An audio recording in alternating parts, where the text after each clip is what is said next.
Welcome to the Optional Boss Podcast. This is episode 46. We are talking about game hype, and we are your hosts, Josh and Tyler. Tyler, what's going on?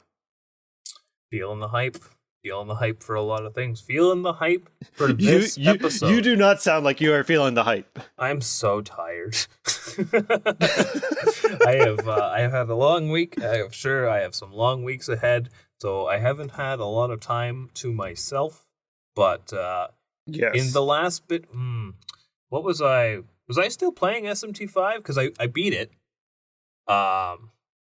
It was so. Before we get into that, speaking of tiredness and whatnot, we should announce that the episode going live on September 15th, there will not be one. We will be returning for the start of the third year of the Optional Boss Podcast. Can you believe So we are it? taking a week break. Holy. No, I can't. It's starting 3. We did the same thing last year though. We took the 15th of September off. Just give ourselves a break. Summertime is actually like in IRL lives. It is a very, very busy time for us. So we are just a little exhausted, and so we're going to take that little bit of break. I'm actually traveling for a bit, so yeah, don't expect an episode on the 15th of September. It's the optional so Tyler, what have you been hiatus. Yeah, I think I was still playing SMT5, but I beat it. It's great. It's fun. It's cheesy. It's Anime. Yes, quite in its presentation. I mean, in its style as well, but artistically, it takes a whole lot from a bunch of different cultures being all based on theology. But oh yeah, it's anime, hilariously so sometimes.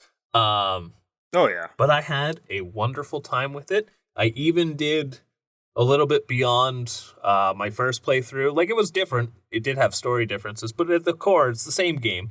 So there were some super bosses and some other side quests to tackle, and yeah, it was great. Also, so I will bring up something after your constant talking about SMT5. Yep. And with the new release and everything, you have caused one of our fans. They reached out to me. They ended up buying the copy for Switch. That's fantastic. So now they're going to be diving into SMT5 or Shin Megami Tensei 5. Now, do Switch. you know? I'm guessing, because if I'm not mistaken, you said they found it for a pretty good deal, and they were like, "I've heard highly of this. I'll check it out." So Yeah. They probably got the original release of SMT5, and I think so. admittedly, like, again, having just played it, the SMT5 Vengeance, the new fancy release with all the extra content, it is great. Even better so. However, that said, because it is technically two different like storylines that you can choose from at the beginning, I feel like this is one for people who already were fans of it. So right. if they are listening, I would like them to know my opinion, having played both, that the base game it's just fine. Like, you'll still have a wonderful time, and I am excited for you. I hope you enjoy it. And if you do enjoy it, maybe check out the expanded release one day, because you'll probably enjoy it more.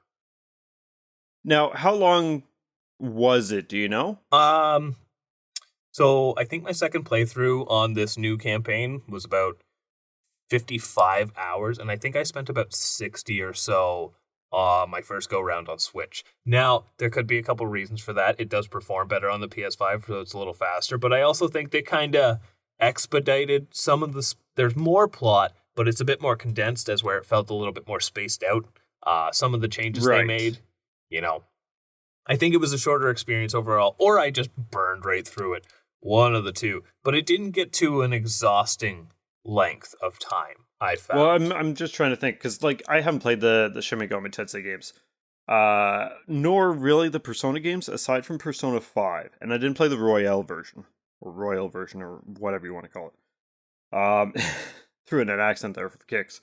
I don't know how much more the Royal version adds in, but I've heard it's a little significant. But like in comparison to Persona 5, which took me, and again, not that I like referencing that first episode, but admittedly, the first couple episodes of this podcast, not our best work, because we've clearly weaved into a routine now. and it kind of sounds like we know what the fuck we're talking about. But that first episode I was talking about, I just played on easy. I just want to experience the story. Simple as that.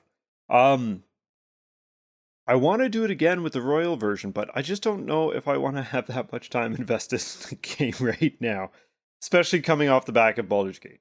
So, yeah, especially after something like that, So, which I'm guessing was about 100 or so hours. 60 hours is actually really good. I think for a lengthy console for RPG, what it is. Yeah, I think that's a great length for it. Like, what would you say? I mean, it's not like Rebirth long. Rebirth was like 120 and you're still not done. Yeah. But Final Fantasy 16, let's say, how many? It was probably about like 50, 60 hours, yeah? No. Granted, I didn't play with the DLC, and I didn't play with doing all the side content. Side content just kind of felt like it was fun, but there was other stuff I wanted to get to.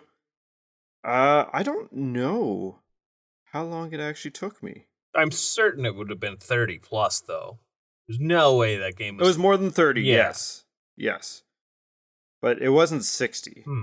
But still, I think that's within that safe range of, like, you can have your fill with it. It's just borderline too much, but a little more than not enough. So, yeah. Now, speaking of 16, it's finally getting a PC port. I will still ride that horse that says that you should check it out. I do want to check out 16. It is really good. When I'm feeling something Final Fantasy, but something new, because I feel like the demo it didn't jive with me, but there's a lot more to offer in the main game, obviously. But there is a lot more. Like, the demo is definitely like for your modern audience hype. Yeah. For people who have been fans of the series and more retro, there's stuff in there for us too. It's just, it comes with that depth that you get out of a Final Fantasy game. And you'll get that with 16. It's just, there's no way they're going to portray it in a demo. I like that depth because, like, in the demo, well, it just felt like you have your fire slash. They're scratching the surface. And you have your, like, fire dive because you're a guy who uses fire. I'm like, if this is the whole game, I'm bored. But yeah, clearly so it's not. It can be as complicated or as simplistic as you want, realistically. But it's the difference between doing efficiently or bashing your head against the wall. And in that aspect, what I mean is, like, you can spend 10 minutes on a fight, or you can spend 2. Interesting. So, do you want to have that longevity out of your fights, or do you want to be able to nail those combos, do the right things when you need to, and actually learn the combat and be efficient at it? And again, that's kind of the same thing as Sekiro. Sekiro, if you don't do any kind of parries or anything and you're just chipping away at their health, it's going to take ages. You'll get there. Yeah. But the game is going to be a slog for you. Yeah. Yeah. Sometimes you just got to learn how to play the game. Right. You know? So something that wasn't a slog that, so I'm in that brief period where, like, there is something that I'm looking forward to, which will be pretty decent sized game. We'll get there. We talked about it before. Yep. But in my, like, short little... If you haven't figured it out now, come on. Okay. In the short time that I have had, so since I got the classic NES controllers for the Switch, I was like, let's try something out on the Switch NES Online with these more authentic. And so for the first time ever, I actually played through the original River City Ransom. And I really like the River City Ransom games. I think the first one that I really got, like, where I was like, oh, this is great, is the one for Game Boy Advance, which is just a remake of the NES one, but with some liberties taken. But yeah, first time I've ever done the original, and I have to say, this is one of the most impressive NES games ever. Like, one of those ahead of its time. Super. They worked with what they had. Yeah, like, it's, and not even like in a Metroid sense where, like, yeah, it's ahead of its time, but it's like jank. Like, it's also really... It must be a later NES title. I can't remember when it came out, but the fact that it's pseudo open world for, like, a side-scrolling beat 'em up, it has RPG mechanics where, like, you know, you can level up your punch, your kick, your health, defense, all that stuff. You can learn new special moves, so it's not just like punching and kicking. You can learn something. So, like, if you do a dash and jump, you do something called like an acrobatic roll.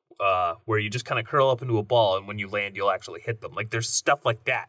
And even equipment in this game Uh and yeah, it's just co-op NES beat 'em up. It's great. That said, when you get the gameplay down, so I got to the final boss, and you're just fighting people. That's all it is. It's Yep. just fighting a bunch of thugs in the streets of Tokyo. And last boss, he's this guy. He's got a steel pipe, and so I just go up to him and I punch him, and he drops his pipe. And the rest of the boss fight is just me in a timely manner, just going womp womp womp womp with this steel pipe. Does it keep dropping his pipe? Oh no, I picked it up. Oh, Yeah, I picked up his pipe and I just bashed him in the head a bunch until I beat the final boss. He didn't even get to move. Well then. And then credits. Congratulations. He won River City Ransom. One of those, I did it. Yep. Yeah, I did it. It was great. So yeah, wonderful time. I am glad to say I've beaten it, so I can move on to other things. How about yourself? So, yeah, I beat Baldur's Gate 3, and it's kind of funny because it left me with that pit and void for what I want to do next. Very similar to what a FromSoft game does. Ooh. So I really didn't know what to play next. And maybe it really comes down to like a time thing, but at the same time, like Rebirth, I didn't have that with. I finished Rebirth, loved it, enjoyed, I'm going to say 95% of the game anyways. Spent over 120 hours in it. No problem. Could move on to other things after. FromSoft games, I always felt that like emptiness afterwards. It's like, well, what do I do now? Same with the Elden Ring DLC. So Baldur's Gate left me with that feeling, and I had a very satisfying ending. So I was kind of like, okay, well, I'll toss in the NES Championship that came out back in July. Did my weeklies for that for the tournament, and started plowing through a lot of the things. I have most of the challenges done now. And for anyone who doesn't know, it's like little miniature speedrun challenges. You're just trying to complete certain silly things. Say Metroid, kill 2 enemies. The legendary challenge for Super Mario Brothers is get through World 1 through 8 as fast as you can and kill Bowser, which is essentially play the game as fast as you can. But then they have weekly challenges, and they set up 5, and then you're competing with everyone else who is playing the game as well, who participates in that challenge. And it gets refreshed every Monday, so I'm kind of waiting for Monday for it to refresh. But it's just a mixture of different random ones, and like you got so many different games: Kid Icarus, Super Mario Brothers 1, 2, and 3, and Lost Levels.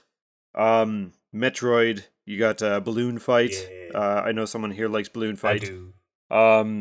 A Sight Bike. Donkey Kong Arcade. There's some other ones in there too. Legend of Zelda and Zelda 2. So that's been a lot of fun. I've pretty much completed all the challenges and just been competing in the World Championships. Then I've also finally started up Dave the Diver. And what a charming game. Isn't it? It is. I get what you mean by like there seems to be like almost a mobile gotcha to it. Yes. Which, yes, I can see, but at the same time, I think it would be hard to be a mobile... Well, I mean, it's not designed like a mobile game. No, I think the way that I compared but to it a has mobile some game, of that kind of like repetitiveness. It is so much dopamine incarnate in its gameplay loop that it very much feels like... Yeah, because... So do you get when I say when it reminds me of a bunch of old, like, really good Flash games? Yes. Yeah, it's got that, because a lot of them were just based on, like, similar gameplay loop with just some... Well, it's like the gas cutter. You now have the gas cutter. Okay, then you have to follow the little cutter inside the circle as it moves along something that you got to try and cut. And it's up and down. It's like one of those ring games that you don't want to zap yourself or whatever. So you're trying to do it through a maze. I will say... The gameplay variety in that, like, even when it comes to, like, little kind of minigame-esque things, is super impressive. I know when I put it down, I don't know where you're at right now, but I'm guessing I was still a bit farther than you. And it just keeps throwing new stuff at you. So the big thing I will say is I got the mirror. Okay, yep, I know where you are. Yeah, you're actually around the corner from where I was like, okay, I'm gonna put this down for a bit. And like the main game, or well, half the game, anyways. If we aren't taking in side content, it's like there's clearly some kind of like story that you're following along that's spread out, and you're just in the water, and you find new weapons and whatnot. It's very almost roguelike-ish, Slightly, but yeah. Almost, I would say to the extent of y- something like Dead Cells, where it is roguish in like what you can find in your enemy encounters, but the map layouts are generally the same. yeah, very much. And you generally have like if you die, your health and your air oxygen tank is the same. So if you run out of air or you get hit too many times, you lose a bunch of air. And then if you do run out of air, you can bring back one item. Which is So that's nice. pretty much the gameplay loop there. And you essentially just go out, you try and catch fish. And some Uncover take a bit more damage than mysteries others and uncover mysteries. of the deep. There are boss fights, which are kind of neat. I was surprised by that, Um, and they're pretty fun. I'm not going to say they're like, oh my god, incredible, but it's neat that it's there. no, it has its own merits to it. It adds a spin to it. But then the other half is what I remember as Diner Dash, where you're taking the orders. Not so much taking the orders in this, but the orders come up, and then you try and get the food to them. So you hire up staffs to give you a hand to deliver food and whatnot. You also got to pour drinks. Um, so it's very Diner Dash-ish, or Overcooked, or Played Up, if you will. Half diving game, half restaurant sim. Yeah, because that's pretty much it. Like the baseline story for the whole reason of what you're doing is your buddy wants to get rich, and there's this random hole that has all the different kinds of fish from around the world, and you are a diver, and he also has a friend that's a chef. So the chef is cooking a restaurant sushi, and you dive for the fish. It's a very charming game. It's got a lot of It is. charm. I It is. like how to go into vague detail about it. The restaurant sim isn't just simply like it's mostly serve customers, make money, but there are also like little story quests that'll take place. Like you'll have a certain Yep. individual comes into your restaurant and they want a very specific dish, and that'll become a quest. And some of the animations that are Oh! associated with these are fucking hilarious. Have you? I'm assuming so. Because I don't think it's random by any chance. But the girl who has the puppet. Done the girl who has the puppet, yeah. Yeah. Yeah. And everybody make fun of Dave for being a big guy. Yeah. Dave's a wonderful guy. Dave is wonderful, and he's just like, what the fuck, guys? But I'm right here. I want to say it was before the girl with the puppet. There's the guy, he's like a fisherman. Does that ring a bell? Oh, he wants the nighttime Yes. stuff. Yeah, so now they sit next to each other because I haven't gone out at night yet. Oh, you haven't done it yet? Oh, okay. No. I'm not going to tell you what happens then. I'm just going to say when you get him his preferred dish, you're gonna be, what the fuck? Yeah, I'll go back to it at some point. Yeah, and then on top of that, I found out that Google TV has the PlayStation app on it, so I can stream my PS5 to my TV upstairs. So when I just don't want to be in my office, I'll go upstairs and play some PS5, and started another run of Baldur's Gate 3. Neat. I didn't know that was to a fill thing. the void that Baldur's Gate 3 left. I wonder if I can do that. Huh. Now, in all fairness, I know I'm not going to finish this playthrough. I just wanted to kind of see what would happen if I was just pure evil. And then, as it turns out, there's a pure evil kind of thought behind a character called the Dark Urge. So that's been a lot of fun. Don't get to it too much, not hugely invested in it, because I got games coming out. I got 3 that I'm picking up end of the month. It's a mess the month around being August. playthrough. This is going to be yeah. By the time this episode airs, it'll be out. I beat GTA. I'm going to play with all the cheats now. That's basically it. Kind of, yeah. Yeah. Just no cheats. I'm just going to be an asshole. Yeah. Aside from that, like, I also have Pentiment, which came in What from Limited Run. What a weird game.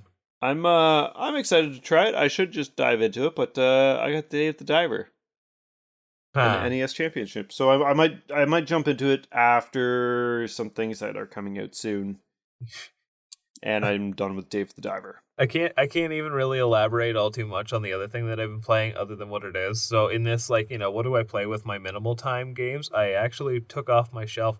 Oh, what is it even called? It's a Yu-Gi-Oh game. And like not Master Duel, not the free to play one, but like an actual physical copy that came out. And Yeah. essentially it's just Yu-Gi-Oh. That's all it is. You could pick through like what story from the show, and it's like you could play those, and they just give you pre-constructed decks. I was like, this is something to do. Okay. I mean, there's Dave the Diver. There's NES Champion. Have you completed all the challenges in NES Championship? Oh, I am a long way from that. That's one I have to boot up again. Oh, fuck. Yeah. You need to get on that. Do. Just like we need to get on with the show. So we will be right back after these songs. How's that segue?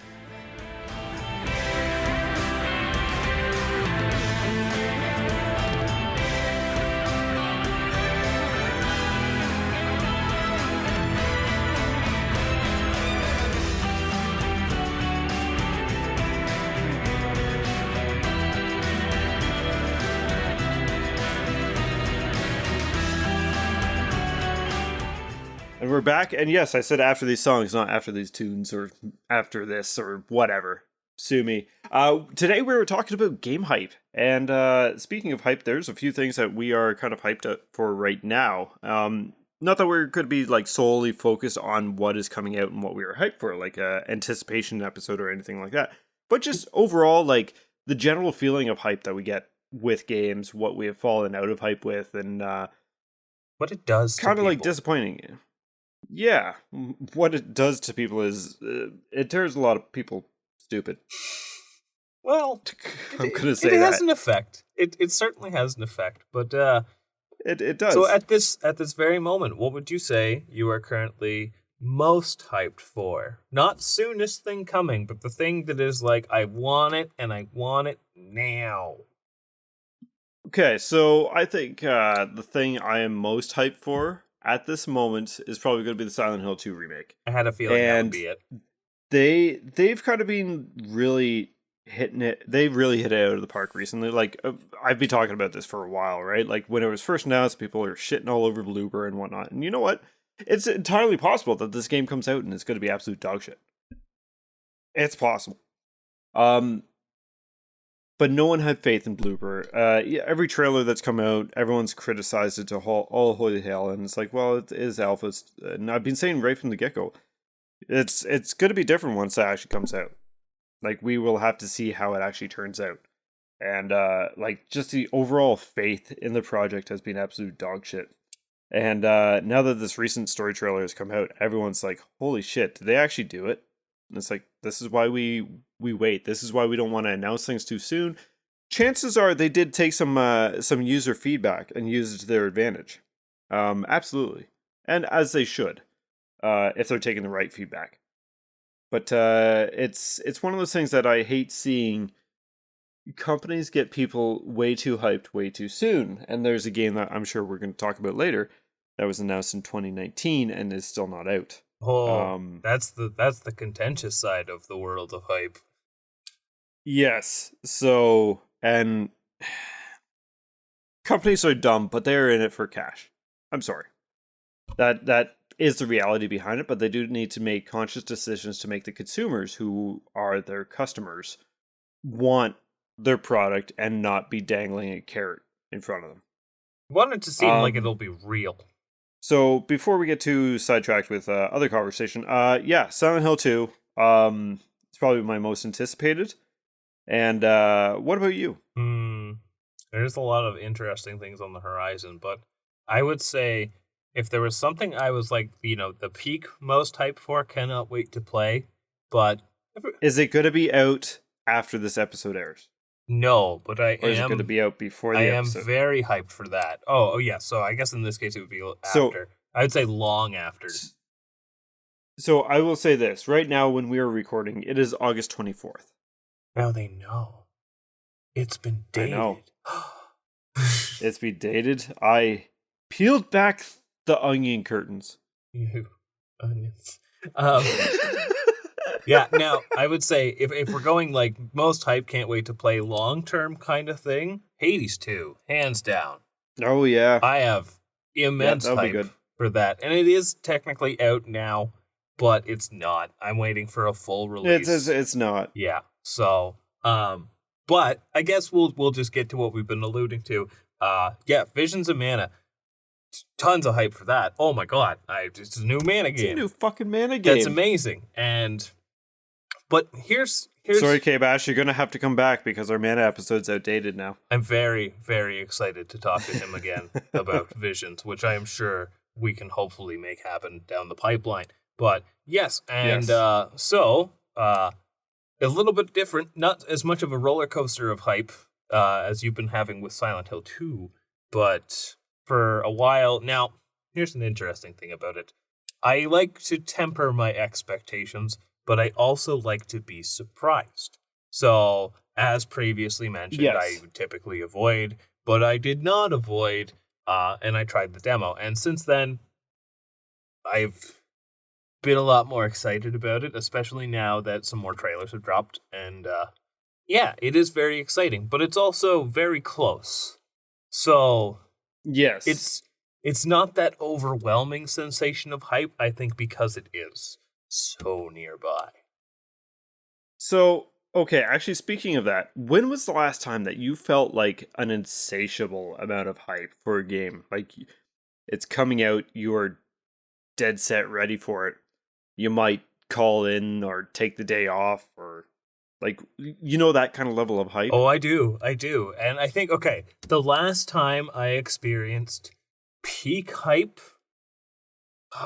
if it wasn't Trials of Mana, because Trials of Mana was a very special release for me, being on a birthday and all that stuff. Yes. But I actually think the thing I have been most hyped for in recent years was probably Mega Man 11.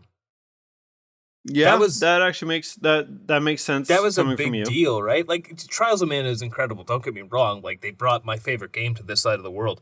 But it's also a remake, right? As where a Yes. brand new Mega Man game, cannot contain. It will always be, even though Trials is my favorite game, Mega Man will always be my favorite thing. Like, just at all. So, I think that would be Yeah. my most peak hyped. Like, we'll take a day off work or what have you. Just for the heck of it, I purchased the amiibo version of Mega Man 11. Like, no intentions of using the Okay, amiibo, yep. but it was like, that's the big fancy one. I have to commemorate this game. That's a peak cycle of hype. And that one was Mega Man 11 also came out with a demo, and it was probably less than a year since it was released. I'm sure that announced that it came out. Like, it was a pretty short wait. Yeah. At least 6 to 8 months, I'm thinking. So there was insatiable hype for that. What about yourself? What is the, like, I cannot contain myself hype that you experienced last? So it's been a long time. Like I'm gonna be fully honest with you the best I can. I'm having a hard time to thinking one because I've been let down so many times. And by that I mean like Half-Life Episode 3, Silk Song. The amount of times that we've been told it's gonna be this year, we promise.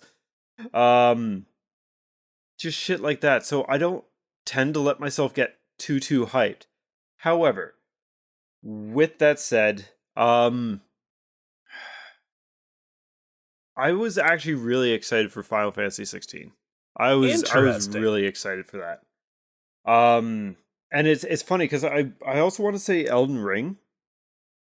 And I think a lot of that had to do with like friends getting it too, and friends who have never experienced a Souls game before. Elden Now Ring I'm talking recent years as well, right? So yeah. So my buddy Dave was just getting into the Souls series. I lent him like Demon Souls and he did Dark Souls 1 as well. He actually played Dark Souls 2 before I did, which is hilarious. But then I also had some friends who've never touched the Souls series, and they were interested in it, and they ended up getting it. So we were all kind of like doing the odd like little co-op session together, and we were talking about what we were going to do and all this kind of shit. So there was a bit of hype, but like that hype showed up maybe 2 weeks before the release, maybe 3. So you get more Because excited none the of us were closer it talking about it. is to being a thing. Absolutely, because none of us were talking about it. Then it like, oh, it's going to be here like in a couple weeks, and then we started talking about it. It's like, oh, you're actually getting it. You're getting it. You're getting it. Okay, let's fucking do this. Let's get hyped. Let's go. Right. As for like back in the day, I can't. I'm sure there's like obviously, I remember Half-Life 2 being hyped for it, being a big fan of the first one and buying it day one and it not running on my computer. So that was the day I learned about computer specs. Ooh, you know what's funny? A similar thing happened to me in my childhood, getting a high-profile game that would not run on my PC. And I think because of this sourness, I never actually tried it. But the original Deus Ex. Yeah, like that was a super, super hyped up game. And got it, brought it home, put it in the PC. Didn't work. You know, you can run things like, oh, I don't know, Myst. Just fine. But Deus Ex, not happening. So it's kind of funny because I've done the exact same thing with a few other games. Fear, First Assault, or First Encounter Assault Recon, I think it's called. The first Fear game. Bought it pretty much day one, and it's funny because I'm not really a horror person, but for some reason I just wanted it, and so I got it, installed it, couldn't run it. Also did that with Doom 3, which is again another horror game. Couldn't run it. Maybe I'm a bigger horror fan than I think. I don't like jump scares. I like psychological scares. Doom 3 was jump scares are why I didn't do much of Fear 2. I think I got 10 minutes of that game, and that little girl popped up and was like, nope, out. Fear 2 was good. Fear 3 was a thing. You know what? I will honestly say Fear 3 was actually one that I was hyped because it was going to have co-op, and that was during my co-op phase that me and my buddy always, day one, always bought. Ooh, and if we're going back to that particular time. I was Diablo 3. Yeah, I was gonna say like Diablo 3 getting it, and then the server's not working properly for like 2-3 weeks. What was it, like error 34 or something like that? Yeah, some shit like that. That was like, whoa, back in the early days of memeing on things. Diablo 4 I was actually hyped for, and then I played it. I really enjoyed it. And then life went on. Yeah. It's weird. I kind of got that vibe from Diablo 4 too.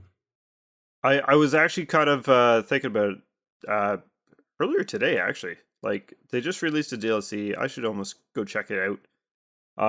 But I should actually play the OG as well. Like the original Diablo 4. So like non-DLC. What would you say is the furthest back that you can go getting hyped for a game to release? And here's the thing I find particularly interesting about that, because I know when I was younger, like, there was a lot less in the way of game media, or at least that I would be privy to, and also, like, you know, cognitive awareness that games come out. They don't just exist. What do you think of the first time, like, you knew a game was coming out, and you were, like, you know, counting down the days till you can get this game in your hands? Honestly, I'm going to say Half-Life 2. Okay. Because I think at that point I was more cognitively aware of things. And of course that turned out well.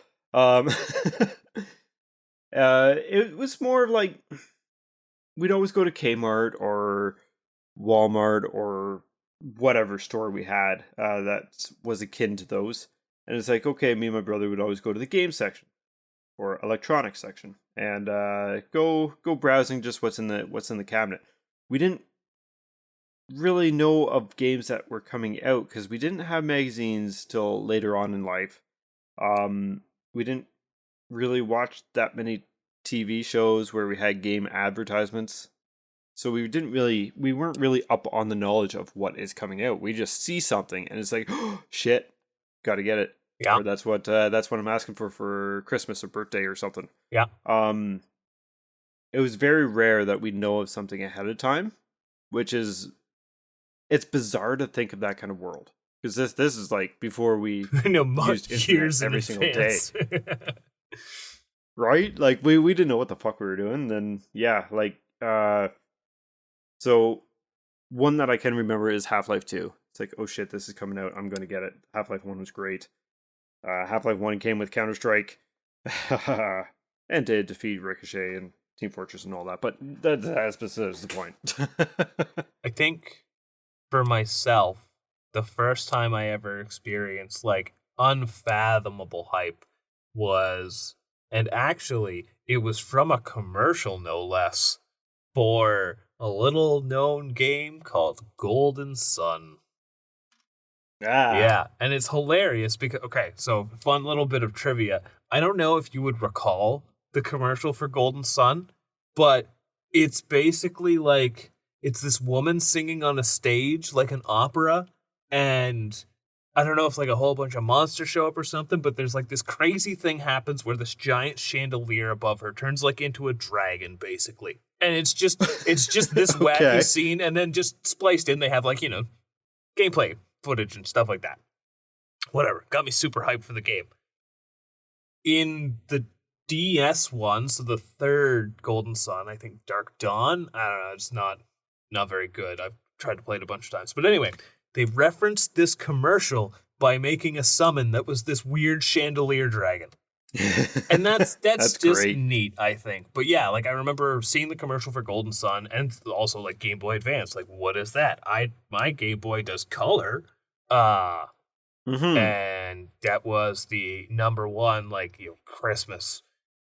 I gonna need these things. Come on, Grandma.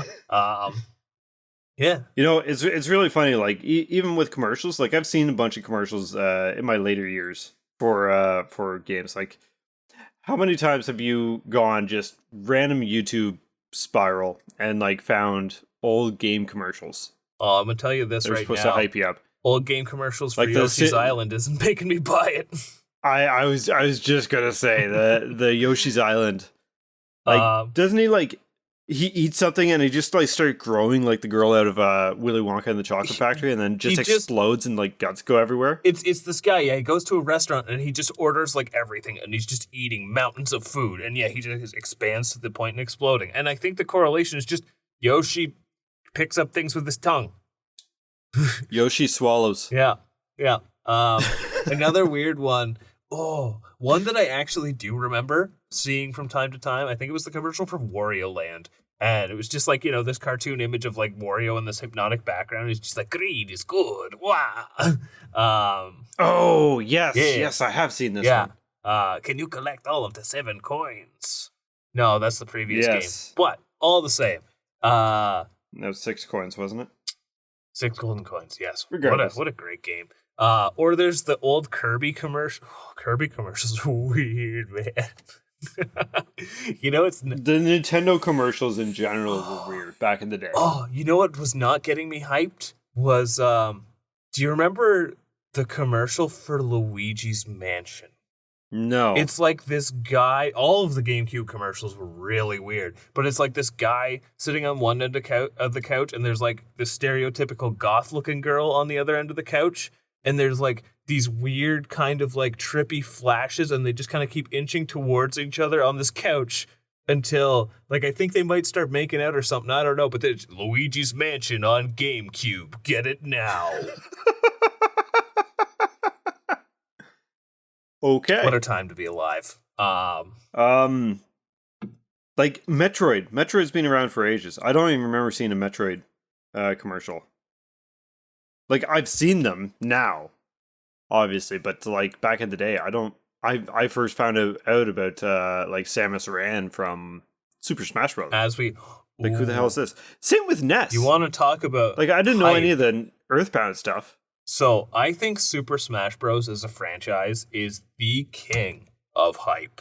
Like, And this is a Yes. very interesting example of like how games will promote themselves to build hype, right? Like I think none did it better than Smash Bros. Brawl, because they had like the website, the Smash Dojo, and they'd be like, there's hammers in it today, and come back tomorrow, and you find out like a brand new character. Like each day, trickling out little information for this massive game.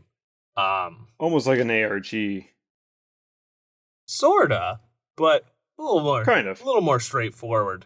And then that kind of evolved into these grandiose game trailers for character reveals, what we have today, right? Yeah. And even if it's not a character you're going to care about, everyone gets hyped for the announcement of a new character, even if you don't really play Smash Bros. Yeah. And like the announcement for Smash Ultimate was actually pretty good. Oh Everyone's no, like, we're oh, getting this is more gonna be Splatoon. God damn. Oh. yeah. Yeah, this is gonna be more Splatoon, damn it. And you know what? Splatoon has its fan base, rightfully so. I'm just not one of But them. for That was my reaction. for us non-Splatoon fans, it's like, okay, don't really care. This is when we're watching the reveal live during the Nintendo Direct or whatever it was, and then we just kind of like turn our heads, and then we look back, and there's this fucking Smash logo on fire. And it's like, wait, what? There were two What just happened? particular reveal trailers for Smash Bros. That like genuinely got me. I think we can state the obvious. Mega Man. Mega Man was huge. Yep. And his reveal trailer was amazing. The one whose reveal trailer was a lot less amazing, but significantly more impactful. Like I was there the day it dropped, there being my house and YouTube. And Yep. I remember being like the only one of my friends who was like just mind blown by this, because none of them were nearly as much of a gamer as I am. And they announced Smash, or not Smash. They announced Smash. They and announced Smash No, Brothers. they announced Cloud for Smash Bros. Like as a DLC character. Like what? Yeah. This is the most non-Nintendo thing in the world, and it's also just like, I can very, very vividly remember like playground conversations, like who would win in a fight, Link or Cloud? And it's like that's never gonna happen. Yes. And then it did. Well, now it does. Cloud I wins. think one that like Cloud would have been like definitely off the radar in a sense of people trying to guess who it might be. Yep. But Sephiroth and Ridley. Ridley was a really being cool announced. trailer because Ridley was the impossible character, right? Yeah. And Sephiroth, I think, it makes so much sense, but no one thinks that you're gonna get something like that in a game like Smash Bros. We already got Cloud Yeah. from Final Fantasy. Like, there's no way. They'd rather toss in a Fire Emblem character. Just do Mog, but he's like a Jigglypuff clone. So, I already talked about like a couple things that were kind of like letdowns in my experience, such as Half-Life 2 and not being able to do anything with it for like several months after. Yeah. What is something that you were hyped for, and when you got your hands on, it was just kind of like disappointment? Ooh. I feel like I've dug at this game before. Okay, so Children of Mana was pretty disappointing because it was the first like new Mana game on DS, and always gonna get super hyped for a Mana game, even though like those are definitely from the dark days of Mana.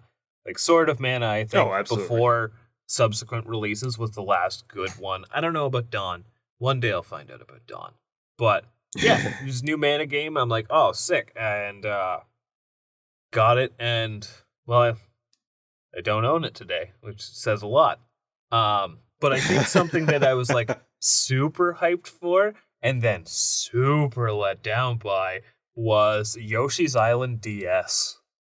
What a sad affair that was. Like, Yoshi's Island is not one I go back to often, because it is surprisingly challenging and a rather long game for what it is. I mean, it's still short. I wouldn't say it's so much challenging unless you're trying to complete it. See, I did. That's why.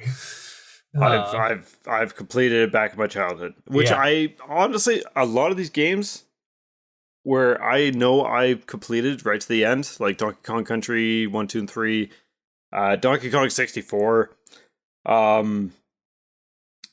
Yeah, like the Super Mario Brothers, Super Mario World and Yoshi's Island, both completed right to the end. Um, where did that patience go? Time. It's all Yeah. gone. But yeah, Yoshi's Island DS, I'm thinking finally another Yoshi's Island game. That was great. And then also there's you instead of just baby Mario, there's three other babies that you can have that give you different attributes. Like that's an interesting thing. It's terrible. It's just terrible. It's the Super Mario 64 dilemma where it's just like, gee, I'd like to do a third of the game, but I can't because I'm not Wario or Hmm. but also the powers they gave them were just lame. Like I think Mario did nothing. It's just Mario. I can't even remember what Peach does. Might even be like a float with an umbrella or something. Wario And just realistically, like that's the same thing that DK64 did. You got multiple characters and they all like gatekeep their own stuff. I hate that I can't get the different colored bananas. It really bothers me. But yeah, I think Wario just had a magnet and it's just like, oh, I could just, don't have to go as far to get coins. They just kind of come to you. And DK can climb vines. Thrilling. Are you saying the monkey can climb vines? Yeah, I think. I might be wrong. It's been a long time since I played it. Damn. Long story short, That's impressive. I was excited. It was bad. But it's just a baby. It's a baby. Just a baby. Yeah. Ooh, okay. So here's one. When hype takes too long. Yes. So I got into. If you follow us on Twitter, you may have seen some things that I spoke out against. And it was in reference to Silk Song. And this is why companies should not announce things way ahead of schedule. Just if they want to say, "Hey, we are working something, we are excited to show you, but it's not quite ready. It's going to cook some longer." Sure, I get it. For a company to announce something back in 2019 and have little to no announcement from themselves, even the fact that they're alive up to this point, you had a full-blown trailer, you had a playable demo. Here's a question. It's hard. It's hard to stay like the hype for it and the hope and the heartbreak from every like Nintendo Direct or Xbox Showcase or PlayStation Showcase that you're just hoping that it shows up. And it doesn't. It really kills the hype, the fact that there's no news on it. And like with that said, recently we have like this past month we've been having leaks that Half-Life 3 being confirmed. A lot of Half-Life this episode. And there's some tangible evidence for it. And there was back in a magazine saying that they were working on Half-Life Episode 3, I think. It's been a long time since I've seen the magazine, but they did say that they were working on it. And they've said it in interviews, but that they've just scrapped everything. Like, it doesn't make it past testing pages. It's hard to be hyped. Like, Half-Life 3 was never, quote unquote, technically announced. Silk Song was. But because of the lack of talk, the lack of direct communication from, say, Team Cherry, the hype and anticipation is it's gone to the wayside, and it's I'll get to it when I get to it when it finally does come out. I'll play it. It'll be neat. I'm not like, oh my god, when's it coming? Yes, it's not like I once was. It's like when I first saw the trailer, it's like, oh boy, here we go. Let's fucking do this. I'm excited. It'll be out next year, right? Yeah. Right? No. And then it came up at the show Xbox showcase, and they said everything shown today will be out in 12 months. Yeah, we're a little past that 12 months now, aren't we? We're almost 2. Oh. So I mean,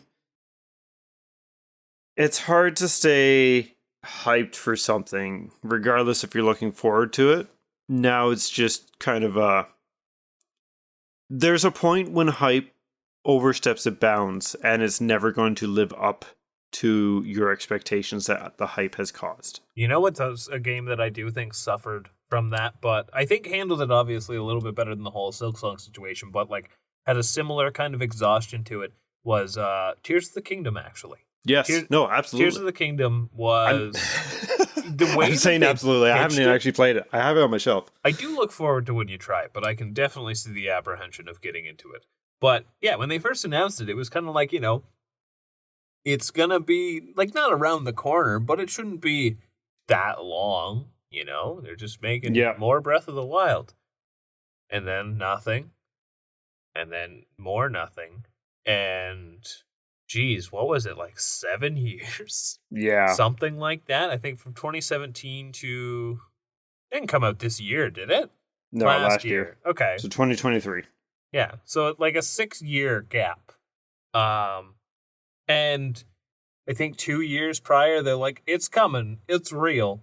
And then it was supposed to come out, it got delayed, but at least they came out and said, hey guys, gonna be a little longer. Well, it's just like Prime 4. They Oh. went straight on saying, hey, we are starting from scratch. We wanted to let you know. So what Yeah, about that's going to burn some bridges, but at the same time, it's like, hopefully we'll see something soon enough. Like it's good if they're starting from scratch, new studio and everything, right? It went back to retro where it was from Bandai Namco. I believe I think. so, or it possibly a different third party. But when when hype is literally killed, this wasn't one for me per se, but I do remember when it happened. And so I know Pikmin has a very dedicated fan base, and Yep. they don't come around every day. And they said Pikmin 4 is a thing, and we're working on it. And it was worked on for some time until it all burned down. Yeah. What happens? But I mean, Pikmin 4, when it did come out, it did pretty good for itself. I believe think. if it's not the most selling release, it's just because I think it was the top selling. yeah, Pikmin I know Pikmin 3 Deluxe also sold really well. It kind of gave them that push to, let's actually get this done and made. But what a devastating day for a fan to be excited about it. Now, do you have something that was like announced and you were like, "Oh my god." And then you forgot about it because it took so long? Oh, probably. I just haven't remembered about it. So for me, that would be actually when the Switch was announced and they had like a sizzle reel of things that are coming. And I remember they showed off quite a few things. Like Octopath was one of the ones that really piqued my interest. But something that was like, oh boy, was that was when Shin Megami Tensei 5 was first announced. Damn, that went quiet right after that. And I think it kind of went through development hell and was one of those things where they made it, scrapped it, made it again. And like I've been saying this since I played it, like it definitely felt like an unfinished product and they would revisit it, and they did. Sorry to counteract my praise at the beginning. I am just being honest. Still good game. But yeah, they announced it. Oh my god, that's incredible. And then I think it was like 4 or 5 years before it was just like, oh yeah, remember this? Yeah. I don't think it took that long. It took a good while. I think it was at least 5 years. Holy shit. Yeah. Yeah. Took a great deal. Yeah, no kidding. Now here's one for you. I don't get as hyped for consoles as I do games. No. I mean, the PS5 was a little hype for me, but at the same time, I don't think it was the console itself, where yes, I did get one pretty early on, like when things started dying down. But I think it was just it was going to be neat to see what new technology could do as someone who worked in the tech industry for a bit, and also neat to see, because at the end of the life of every single console is when they make the biggest strides with that console. So I was excited to see what they pushed the PS4 to actually make. They're still pushing it. So yeah, this console generation has been freaking weird. Yeah. I think the last time, like PS2 is the only thing I think competing with the PS4 for games releasing still. Yeah. I mean, as someone who didn't like, they had consoles all their life, but at the same time moved to PC gaming for majority of my time. It's kind of hard to get hyped for consoles. More just games. Give me a reason to buy the console. Yeah, absolutely. That's when I start. But getting a console, like I actually even with the begrudgingly Switch, buy consoles. even the Switch, it's like they don't have any games. I will give it a year. Yep. I was in no rush for it. The PS5, it was one of those. Yeah, I'll get one because there's some cool games I want to check out, like Returnal and Demon Souls and Returnal. Returnal was well, yeah. Yeah. It was one of those cases. It's like I'll get one when I get one. I know the last thing I think I felt genuinely hyped for console wise would have been the Game Boy Advance, actually. And beyond that, everything else was, well, I guess I gotta get one now. Yeah. So the DS, as much as I love the DS, I didn't actually get one until well after they launched the Lite, which is a good thing because the Lite is the significantly superior DS. But it wasn't until I was like randomly at Walmart and I saw there was a thing called Mega Man ZXA. I'm like, oh shit. I guess I need a DS now, don't I? And then once I got it, it was super easy to get hyped about stuff. Like I've mentioned before, like Final Fantasy 3. That's probably one of my most hyped games. Was that for the DS? Yeah. Just like I check the store every day until it's in fucking stocks. Kind of hyped. Game collecting back in the day was hard. Yes. But you know. Yeah. No. I've never really bought consoles, so I could expect games. I bought consoles because of games. Yeah. I just got at Xbox 360. I was just like, I guess I got a little bit of extra spending money. Guess I'll buy an Xbox. So like, here's one for you because I know there's quite a few for me. What have you bought because of hype surrounding it? Ooh. Not necessarily your hype, but you ended up joining the train. Because I know a lot of people do join that hype train and they get sucked into it. And sometimes it pans out, sometimes it doesn't. Hades was I got quite a few one of those for me.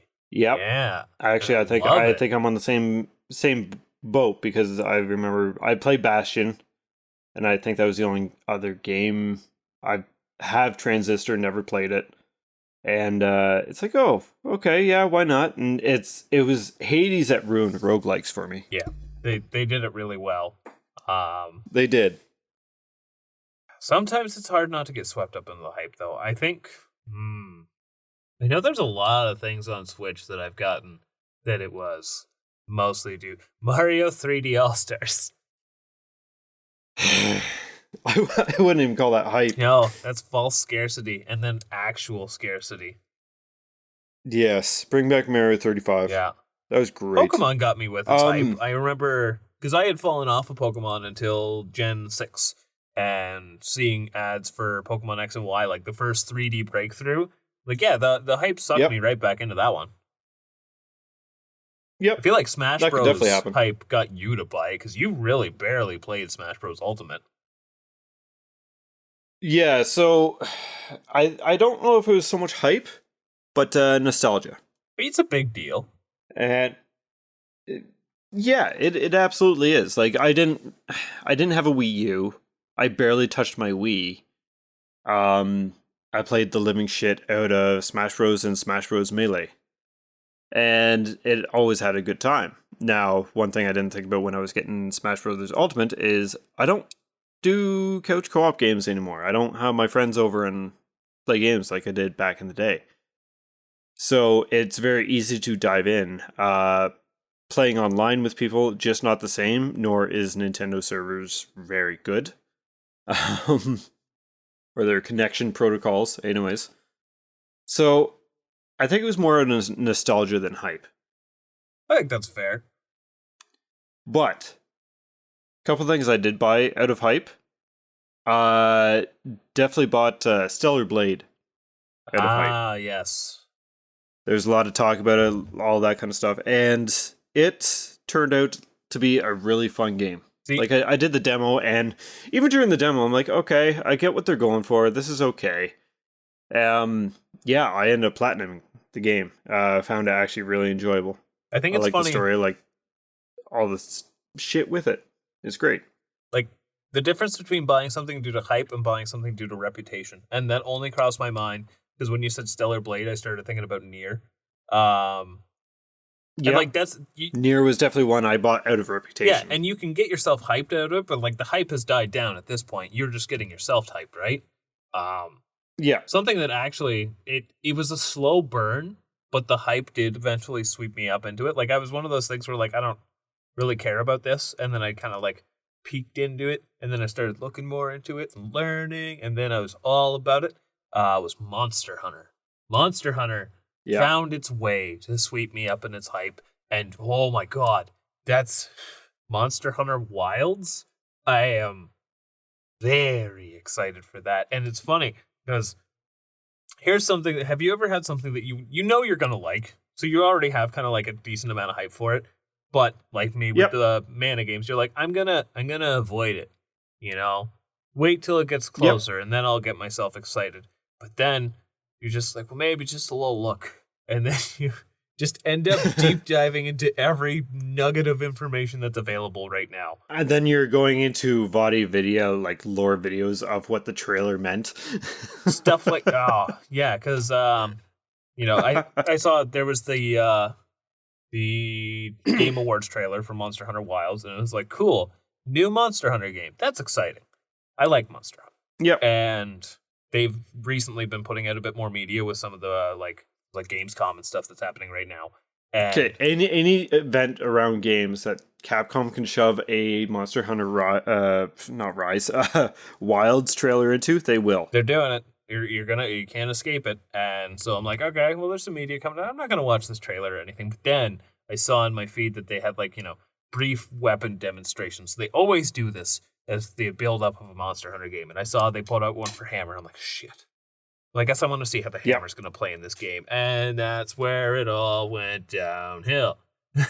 Now, well, it's in your scenario, you were saying that you weren't going to touch the Visions of Mana demo as well. That You're was a just lie. you know you're getting it. You're going to go into blind.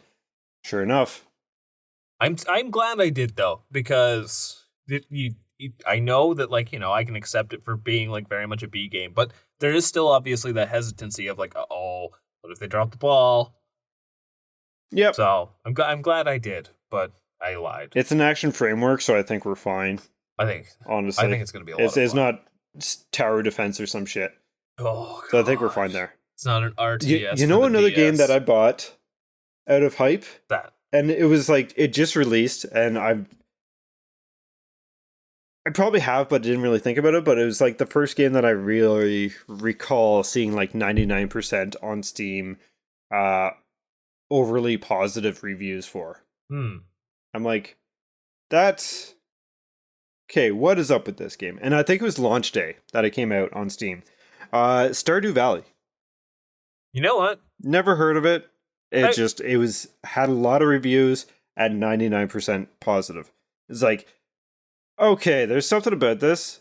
So I ended up buying it that day on its launch day back in 2016, I think. Yeah.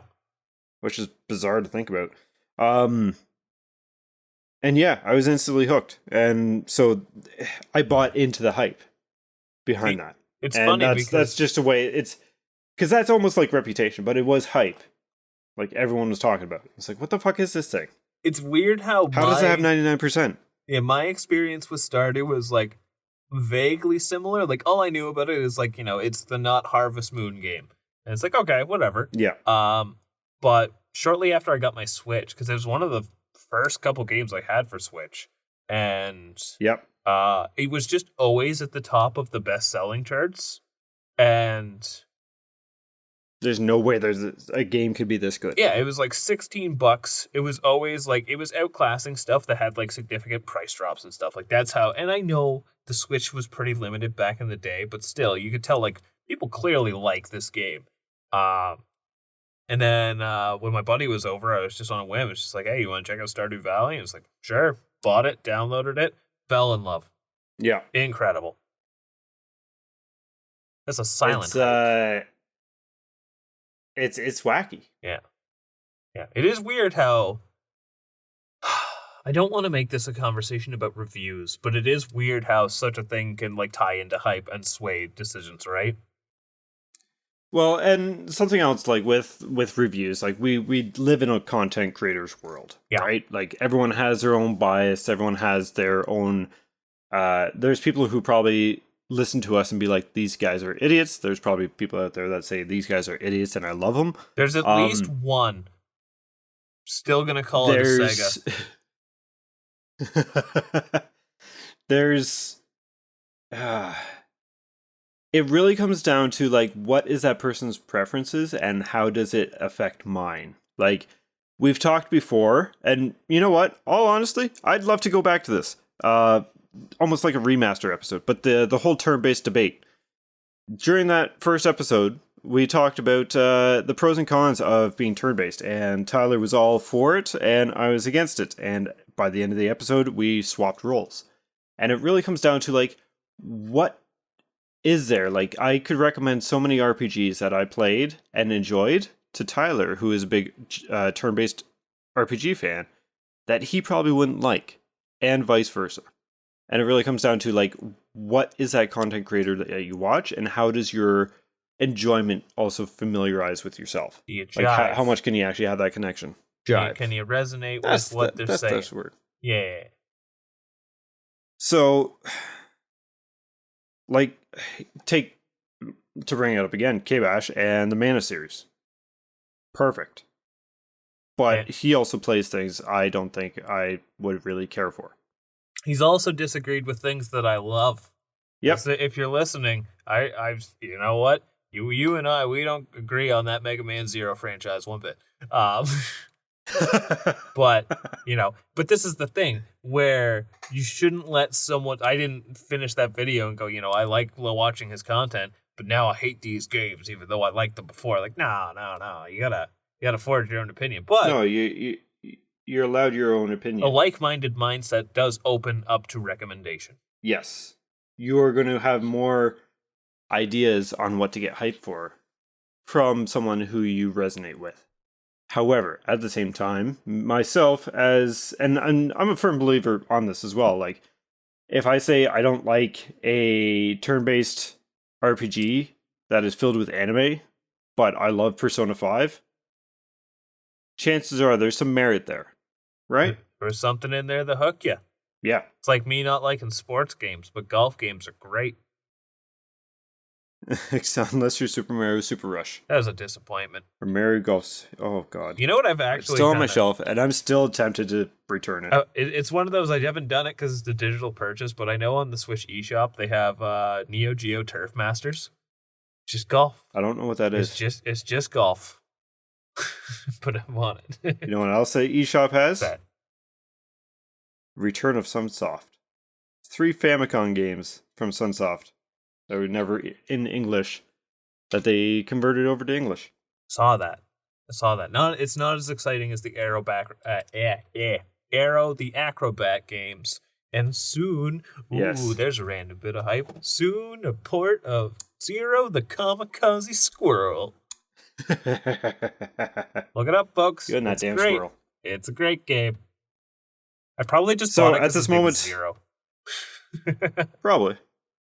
They thought that was the cost. Yeah.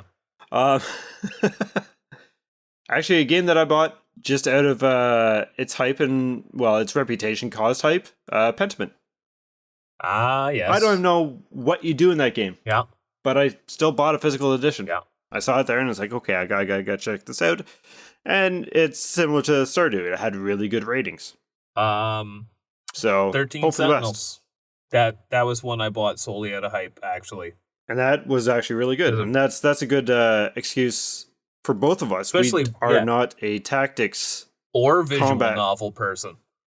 Or visual novel person. Yeah, I think it was handled that game really was well. Fantastic. Yeah. It really opened my eyes up to Vanillaware, too. Like, I haven't played another one since, but I've got, was it Grim Grimoire once more? And, like, I want to pick up, I still can't get over the name, Unicorn Overlord. Unicorn Overlord? Yeah. Like, it looks great. Even though it's, like, one of those things where it's tactics, and that's why I'm not in any rush to get it. But. Yeah. They weave a yarn. So, I think we started with this, but your most hyped game right now? Most hype game right now.